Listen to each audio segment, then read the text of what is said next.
Сайн байна уу? Никэ байна. Өнөөдөр бүгдээрээ Маруаскагаа дагуулаад цэцэрлэг хүрээлэнгээр зугаалцгаая. Өнөөдөр маш гоё дулаахан нартай өдөр байна. Тэгээд манай Маруаска хоёр бол жилдээ нэг удаа 4 юм уу 5 сард зугаалгаар гардаг байгаа.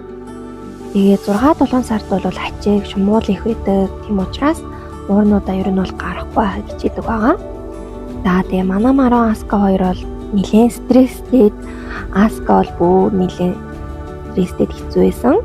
Тэгээ одоо бол жоохон тайвшраад гоё наранд бие шараад амттан идэ тайвширч явах шиг байна. Уурыг бол заавал байнга гадаа гаргах бол хэрэггүй байдаг.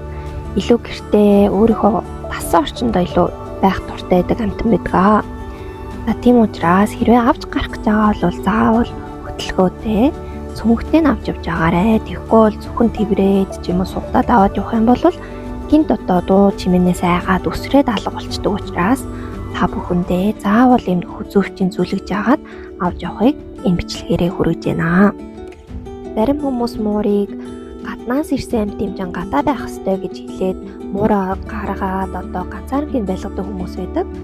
Ер нь бол муур бол гаднаас хүний гэрт орж ирсэн өөрөө сонголтоо хийсэн амт учраас гадаа байхаас илүү гэртээ байх нь тухтай гэдгийг өөрөө мэдээд олон 100 жил бидэртээ цуг амьдэрсэн байдаг.